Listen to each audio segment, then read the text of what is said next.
Welcome to another episode of My Weird Prompts, an AI-generated podcast featuring the random prompts of Daniel Rosehill as answered by a revolving cast of friendly AI characters. Join us for deep dives into AI, technology, and whatever other random thing Daniel finds fascinating today. Subscribe on Spotify or your favorite podcatcher. Now, today's episode. This episode was generated using artificial intelligence. Please verify facts. Here's Daniel's prompt. Hello, Herman and Corn. So I'd love to hear what you have to say about one of the interesting multimodal AI models that is coming online, and that is the video modality. Video modality, of course, being an AI model that can actually process video. And video, and I'm stating the obvious for a reason, consisting of a series of images played one after the other. So it's taken video quite a long time to even become a viable or a feasible thing. And it really amazes me that we're even capable of doing video at all. Because if you think about a vision model, there are still a lot of models that are not vision models or text-only models. For a model to be able to pay attention to an image is quite a significant amount of computation. We've talked about tokenization before. To ask a model to be able to understand meaning from a few minutes of images, if it's 24 frames per second, multiply that times the runtime, and you've got a huge amount of image data that you're asking the model to process alongside a prompt. So I'd love to hear what you have to say about the advent of video multimodal. And I'll give you an example of a workflow that I was thinking of trying out. I was walking around our apartment and I thought I'd try to get the AI tool. I was using Gemini 3, the same model powering you. Could you come up with the floor plan?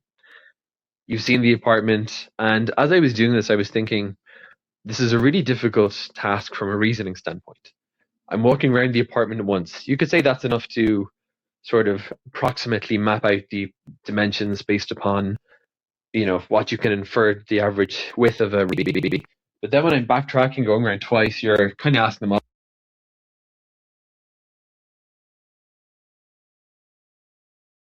just that's kind of maybe a trivial use case, but we've got a requirement for depth mapping, video processing, and then the most challenging use case for this is probably real-time video processing. We're just starting to see a bit of those modalities like real-time screen sharing, where you share your screen or you share your video feed, and the AI tool is able to process it in real time. And these workflows not only demand that the AI is able to process your video stream in real time, but there's an expectation from users of for it to be a real-time experience, it's got to be real-time responses too from the model. So I think that's just a massively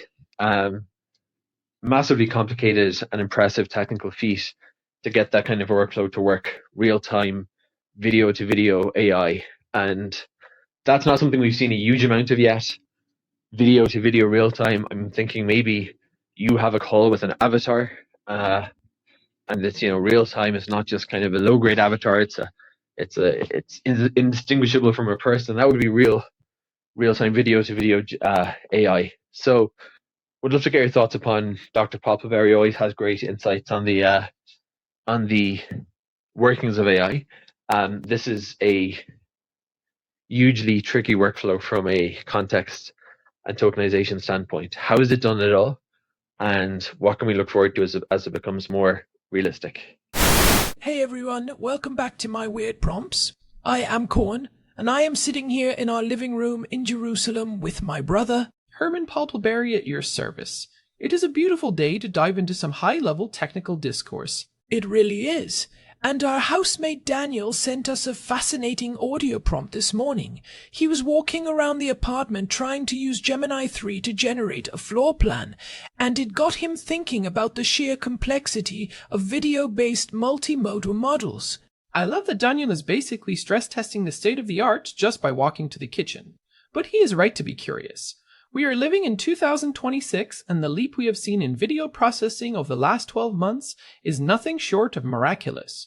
When you think about where we were just a couple of years ago, it is staggering. Exactly.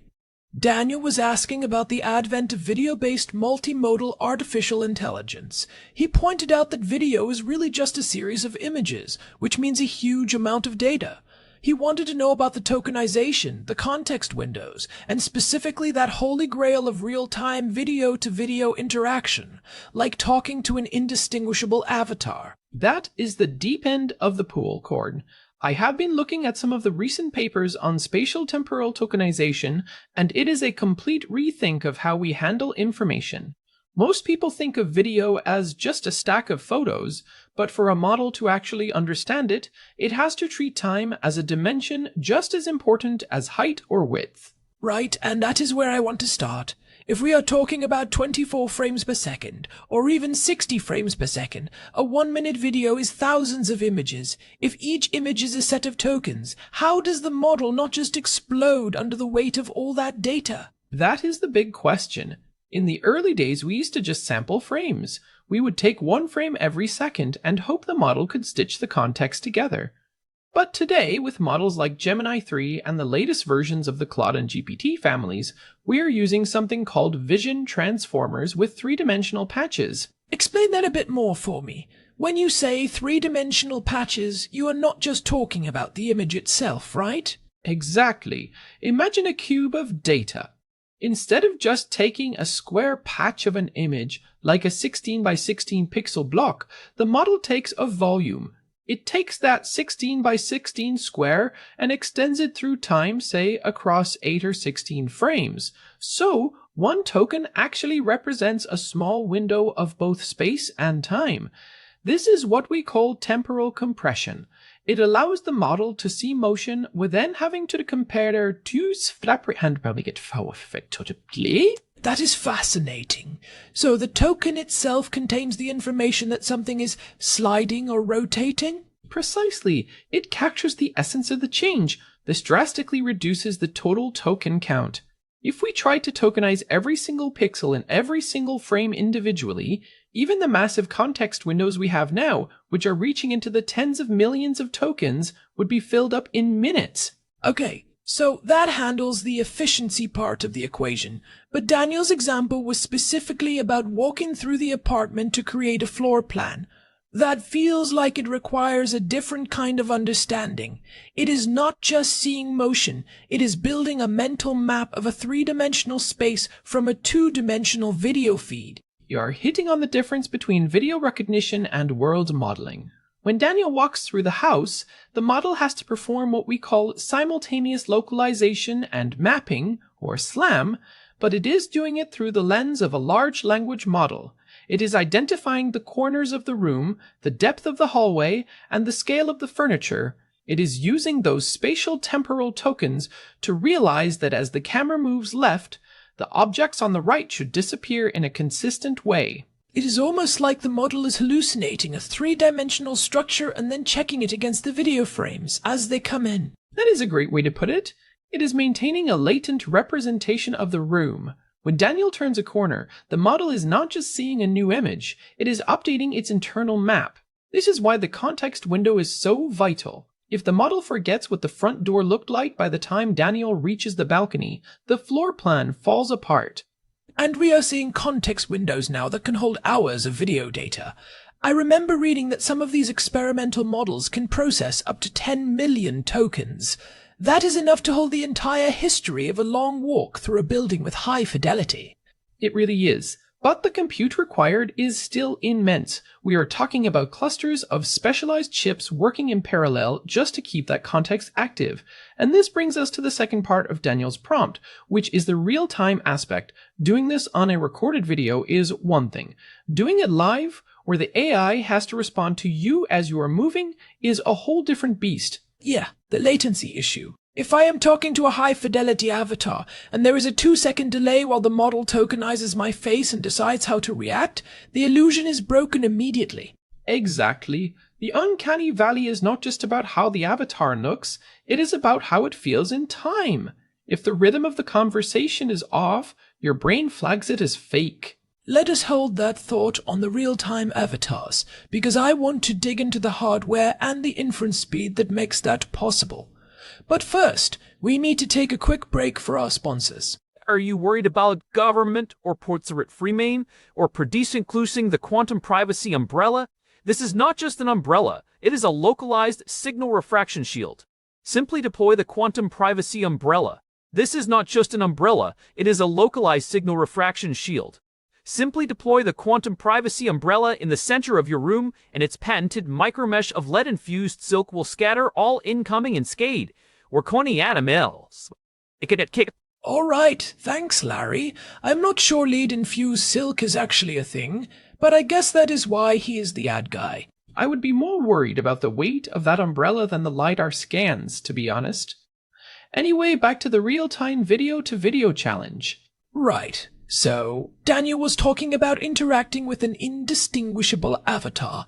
For that to happen, the model has to do 3 things simultaneously. It has to ingest your video, understand your intent and emotion, and then generate a high-fidelity video response, all in under 100 milliseconds. That 100 millisecond threshold is the gold standard. That is roughly the limit of human perception for what feels like real time. To achieve this, we have moved away from the traditional pipeline where the model finishes one task before starting the next. You mean it is not just a chain of command anymore? No, it is more like a fluid stream. We use something called speculative decoding and streaming inference. As the model is receiving the first few frames of your movement or the first few syllables of your speech, it is already starting to predict the likely end of that movement or sentence. It begins generating the response video before you have even finished your thought. That sounds incredibly risky. What if the user changes their mind or does something unexpected? Then the model has to pivot instantly. It throws away the predicted frames and recalculates. This is why the compute demand is so high. You are essentially running multiple versions of the future in parallel and showing the user the one that matches reality. And the avatar itself? Daniel mentioned it being indistinguishable from a person. That requires more than just good textures. It requires micro-expressions, the way light bounces off the skin, the way eyes reflect the environment. That is where the generative part of the multimodal model shines. In 26, we are seeing the integration of Neural Radiance Fields, or NeRFs, directly into the generative process. Instead of just drawing a flat image, the model is essentially rendering a 3-dimensional volume in real time. This allows the avatar to have consistent lighting, even if the user moves their camera around. So, if I move my phone while talking to an AI avatar, the shadows on the avatar's face will shift correctly because the AI knows where the virtual light source is in relation to my phone's position. Exactly. It creates a sense of shared physical space. That is what makes it indistinguishable. It is not just a video playing back at you, it is a dynamic entity reacting to the physics of your world. I find it interesting that Daniel brought up the floor plan example alongside the avatar example. On the surface, they seem different, but they are both about understanding space and time. One is about mapping the world, the other is about existing within it. They are 2 sides of the same coin. Both require the model to have a deep intuitive understanding of 3-dimensional geometry. When the model generates a floor plan from a video, it is proving it understands the constraints of physical reality. It knows that a wall cannot just end in midair and that a doorway has to lead somewhere. That same understanding is what allows it to generate a realistic human face that doesn't warp or glitch when it turns to the side. What about the tokenization of the audio in this mix? Daniel's prompt was an audio file. In a real-time video-to-video interaction, the audio and video have to be perfectly synced. That is the beauty of true multimodality. In older systems, you had a vision model, a speech-to-text model, a language model, and a text-to-speech model all taped together. There were huge delays at every junction. Today, we have native multimodal models. The audio, the video, and the text are all converted into the same token space from the very beginning. So, the model sees the sound waves and the pixels as the same kind of information? In a sense, yes. It is all just patterns in a high-dimensional space. This allows for what we call cross-modal attention. The model can use the visual cue of your lips moving to help it disambiguate a muffled sound in the audio. It is much more robust, just like how humans use their eyes to help them hear in a noisy room. That explains why the latest avatars are so much better at lip syncing. They aren't just trying to match a sound to a mouth shape. They are generating the face and the voice as a single, unified output. Exactly, and the implications for this are huge. Think about telepresence. Instead of a flat Zoom call, you could have a real-time, three-dimensional avatar of your colleague sitting in the chair across from you, rendered with perfect fidelity, reacting to your movements and the lighting in your room. It makes me wonder about the data side of things. Daniel mentioned the huge amount of data and computation. Where does all this training data come from for video? We have already scraped most of the text on the internet. Is the next frontier just every YouTube video and every security camera feed? Pretty much. But it is not just about quantity anymore, it is about quality. We are seeing a lot of work in synthetic data. We use physics engines to generate millions of hours of perfectly labeled video. If you want a model to understand how a glass breaks, you can simulate it 1,000 different ways in a game engine and feed that to the model. That gives it a grounded understanding of physics that it might not get from just watching random home movies. So the model learns the laws of gravity and momentum through these simulations? Yes. We call this the world model approach. By training on video, the AI is essentially learning a simplified version of physics. It knows that if you drop a ball, it goes down. It knows that if you walk behind a pillar, you should reappear on the other side. This is why Daniel's floor plan experiment works. The model has an internal sense of how space is structured. It is a bit mind-blowing when you think about it. We started with chatbots that could barely remember the previous sentence, and now we are talking about entities that understand the three-dimensional layout of our homes and can simulate human presence in real time. It is a massive shift, and we are just at the beginning of the video-to-video era. By 2027, I expect we will see these models running locally on high-end hardware. You won't even need a massive server farm to talk to a basic avatar. That brings up a good point about practical takeaways. If I am a listener and I am hearing all this, what does it mean for me today, in early 26? Well, for one, it means your workflows are about to become much more visual. If you are a designer, a contractor, or even just someone moving house like Daniel, you won't be drawing things by hand as much. You will be showing the AI your world, and it will be helping you manipulate it. I think the biggest takeaway for me is the shift in how we interact with information. We are moving away from the search and click model toward a show and tell model. Instead of typing, "How do I fix this leak?" you will just point your camera at the pipe, and an avatar will appear to walk you through the repair in real time, pointing at exactly where you need to put the wrench. That is the killer app right there. Expert knowledge delivered through a human-like interface with full spatial awareness. It democratizes skills that used to take years to master. But we should probably talk about the risks too. If the avatars are indistinguishable, the potential for deepfakes and misinformation is off the charts. We are already seeing some pretty sophisticated scams using real-time video. You are absolutely right. The technology to detect these models has to evolve as fast as the models themselves.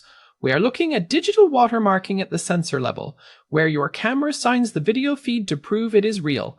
But even then, it is going to be a constant arms race. It is a strange world we are building.